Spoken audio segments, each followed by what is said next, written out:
جامدة أوي كوباية الشاي بلبن دي بقى، وبُص تحفة لسه سخنة، ما أعرفش الدخان هتلاقيه طالع في الفيديو والّا لأ، بس عارف بقى لو في بقى بقسماط نسقسق كان هيبقى عالمي. فاللي أنا بقى عايز أقوله لك، بُص الكوباية سخنة، خلّينا بس نركنها وهافهمك حاجة بس اتقل عليَّ. أنا عايز أقوله لك بقى في الحدوتة دي إيه، إن في علاقة مهمة ما بين الcontent write والcopyright، حاجة كده عاملة زي الشاي بلبن والبقسماط، الاتنين ما يستغنوش عن بعض، ده مهم وده مهم. عايز بقى تعرف تطبّق إزاي بقى، إمتى أكتب content بقى وإمتى أعمل إعلان وإمتى أحط المحتوى ده هنا وإمتى أحط المحتوى ده هنا، عشان تعمل استراتيجية ناجحة حلوة كده زي كوباية الشاي كده، اللي هم يعني الإنتاج استخسر يجيب له بقسماطية سقسق فيها، تمام؟ تعالَ بقى أقول لك بقى في الحلقة دي هنعملها إزاي.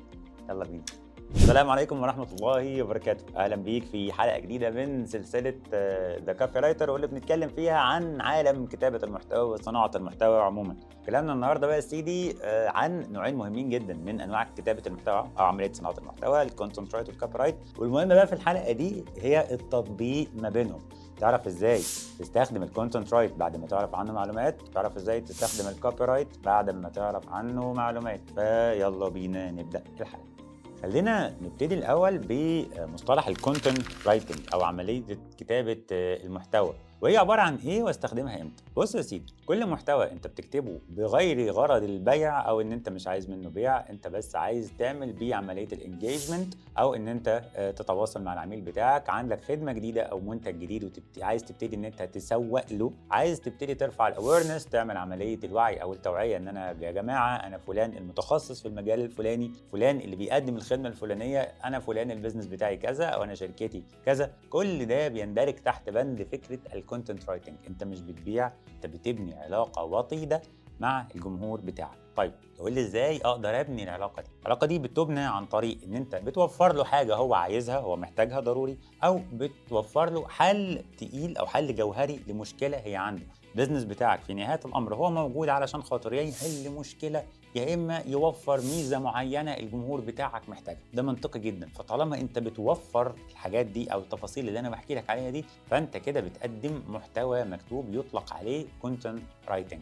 طيب تقول لي اديني امثله عن موضوع الكونتنت رايتنج ده. هدي لك كام مثال صغير. اولا لو انت عندك مهندس ديكور بيعمل فيديوهات ريلز وشورتس، او بيكتب محتوى مكتوب على الصفحه بتاعته على فيسبوك، وطالع يكلم الناس ويقول للناس يا جماعه انا متخصص في هندسه المساحات الصغيره في الشقق. يعني لو انت عندك اوضه صغيره للاطفال اقدر ان انا هندسها لك بشكل يقدر ان هو يستوعب اطفالك، وفي نفس الوقت تبص تلاقي نفسك بتستغل المساحات الضيقه بشكل متميز جدا. اشرح لك بقى ازاي تحط الفازه دي هنا، اللمبه دي هنا، السرير ده ازاي، تصاميم او تصميمات السراير تمشي ازاي، الارضيه تفرشها ايه، بحيث ان المساحات الصغيره بتاعتك تقدر تفرشها بشكل جميل جدا. فانا كده قدمت لك حل لمشكله قد تكون موجوده عندك وموجوده في بيوت كتير، اللي هي المساحات الصغيره، الغرف الصغيره تقدر تستغلها ازاي. مثال تاني، مدرب الجيم اللي بيجي النهارده بيقول لك انا عايز النهارده اقدم لك معلومات عن انت ازاي تتدرب، ازاي تحسن حياتك. تعال اقول لك التمرينات الفلانيه تعملها ازاي من غير ما تصاب اصابه بليغه لا قدر الله. او تعال اقول لك اهم الاغذيه واهم الاكلات اللي تاكلها علشان خاطر تعيش حياه صحيه. مثال كمان يا سيدي، علب اللبن، اكياس المكرونه، واي منتج ممكن يكتب عليه من الظهر او في اي حته وصفه معينه او طريقه معينه. تقدر ان انت ماسك كيس المكرونه يا سيدي على سبيل المثال مش عارف تعمل المكرونه ازاي، فبتبتدي تشوف الوصفه وبتشوف الطريقه وبتعمل كيس المكرونه. او علبه اللبن اللي محطوط عليها ازاي تقدر تعمل يعني عصير لطيف من خلال علبه اللبن ديت وتستخدمها بشكل خفيف. الكلام ده كله بيطلق عليه عمليه بناء العلاقه ما بين المنتج نفسه او الشركه نفسها وما بين الجمهور. انا بعلم جمهوري حاجه قد لا تكون حاجه كبيره قوي، لكن انت كل ما بتعلمه تفصيله صغيره بتحل له مشكله بسيطه، هو واحده واحده خلاص بيثق فيك. والثقه دي هي الاساس لبناء اي معامله تانية في البيزنس بعد كده. نيجي للنص التاني، كلمتك على الشاي بلبن، كلمك على البقسماطايه. النص التاني بتاع الحدوته الكوبي رايت او كتابه الاعلانات. طيب موضوعها ايه بقى؟ هي العكس تماما، هي فكره البيع بشكل مباشر. لا بتزوق الكلام ولا بقى بتقعد تجيب الحلو من هنا وتحطه على الحلو من هناك، لا انا بمنتهى البساطه بحكي لك على المميزات اللي عندي، ايه هي المشاكل اللي انا بحلها لك في البيزنس، ايه هي المشاكل اللي ممكن تواجهك لو انت ما قدرتش ان انت تشتري المنتج بتاعي دلوقتي او ما استخدمتهوش. اجي لك تاني لنفس الامثله اللي احنا اتكلمنا فيها. على سبيل المثال مدرب الجيم لما بيجي يكلمك ما بيقولكش انت لازم تعمل ولازم مش عارف ايه ولازم تلعب رياضه ولازم لا، هو بمنتهى البساطه بيقول لك ايه، انا بدي لك التمرينات وبدي لك النظام الغذائي اللي بيضمن لك ان انت تعيش حياه صحيه كويسه. في نفس الوقت المهندس ده بيشرح لك يعني القصه دي، وبناء عليه طبعا بيبيع لك برامجه بعد كده، بس دي الميزه اللي هو بيشرحها لك، ولكن في النهايه هو بيبيع لك برامجه الرياضيه بشكل مباشر. المهندس بيقدم لك فكره هندسه مساحات الغرف، بيجي بشكل مباشر بيقول لك لو انت عايز تستفيد من الغرف بتاعتك بشكل مثالي تعالى اشتري مني العرض الفلاني، او خد مني الباقه الفلانيه، او تقدر ان انت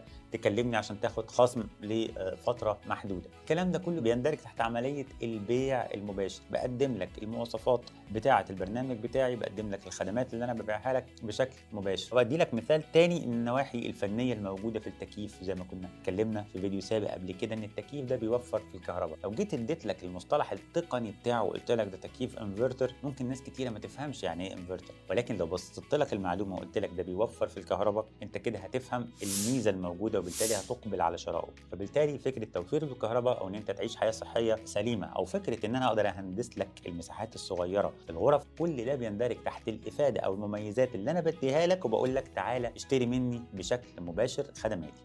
نيجي بقى لعمليه الربط ما بين الكونتنت رايت والكوبي رايت. انت كده عرفت ان في واحد بيعمل عمليه الاويرنس او عمليه الوعي وبيخلق علاقه كويسه ما بين الخدمه والجمهور، ونوع تاني من الانواع الخاصه بكتابه المحتوى بيبيع بشكل مباشر. طب امتى استخدم ده وامتى استخدم ده؟ هو ده السؤال او الكور الاساسي بتاع الحلقه. تعال اقول لك، انت لازم تكون عارف كويس جدا جدا انت واقف في انهي مرحله علشان تبقى عارف هتتحرك لحد فين. بمعنى انا النهارده محتاج اني اعرف الناس بالمنتج بتاعي، انا لسه نازل السوق وعايز اعرف الناس المنتج كذا، خدماتي كذا، عايز ابني علاقه ما بيني وما بين الجمهور واحده واحده، عايز اتعرف، عايز البراند بتاعي ياخد اسم كويس وياخد كده شكل كويس كده بشكل مستمر في السوق لحد لما يتعرف والناس تشاور عليه. الحاله دي انت محتاج تعمل عمليه الكونتنت رايتنج. اما لو شايف ان انت نزلت وبقالك فتره ومحتاج ان انت تبيع المنتج بتاعك موجود وعليه طلب لكن لسه مش قادر توصل للعميل بتاعك، ولكن عايز توصل عمليه البيع الى اقصى مدى ممكن، اقصى استفاده ممكنه، الحاله دي انت محتاج تروح للكوبي رايتنج بشكل مباشر. طب تقول لي انا كده مش مستفيد من الكونتنت رايت بحاجه، ما الكوبي رايت ده الاعلانات، يعني انا كده هبيع وانا عايز ابيع وعايز اكسب وعايز استمر. اقول لك ده طبعا مهم جدا جدا ان انت تبيع، لكن الاهم ان انت تكون باني علاقه، حال المشكله، موقف الدنيا على رجلها مع العميل، هو عنده ثقه وفي العقليه بتاعته هو مدرك ان انت الشخص الوحيد اللي لو هو احتاج الخدمه الفلانيه او احتاج المنتج العلاني يشتريه من عندك انت. الخطوه دي بتسهل بشكل كبير جدا جدا عمليه البيع بعد كده، لان طالما الشخص واثق فيك هيدرك القيمه بتاعتك. اما لو انت لسه صفر نازل في السوق ما تعرفش اي حاجه في اي حاجه وقررت تبيع، تبص تلاقي ناس كتيره جدا جدا بتفصلك في التسعير. ليه بتفصلك في التسعير؟ لانهم غير مدركين القيمه، انت ما عرضتهاش من خلال الكونتنت رايتنج. انت جيت نزلت مره واحده صباح الخير صباح الخير صباح الخير انا ببيع بكذا، انا منتجي كذا. هي دي الفكره. فمش هتلاقي ناس كتير بتكلمك في حته ده انت مهم، ده انت عليك القيمه، ده انا اشتري منك. هتلاقي الناس كلها بتكلمك في بكام وهتخصم لي كام واشتري منك ليه اصلا. فدي اهميه الكونتنت رايتنج، ادراك القيمه هي رقم واحد في رسالتنا النهارده.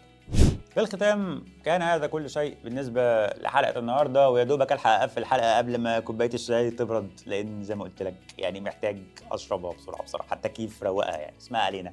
ما تنساش تعمل لايك شير سبسكرايب للقناه وتسيب لي في الكومنتات تعليقك لو انت عايز تعرف جديد عن مجال كتابه المحتوى. شير الفيديو ده مع اي حد شايف انه هيستفيد من المحتوى ده، وشكرا جزيلا. دمت في رعايه الله. السلام عليكم.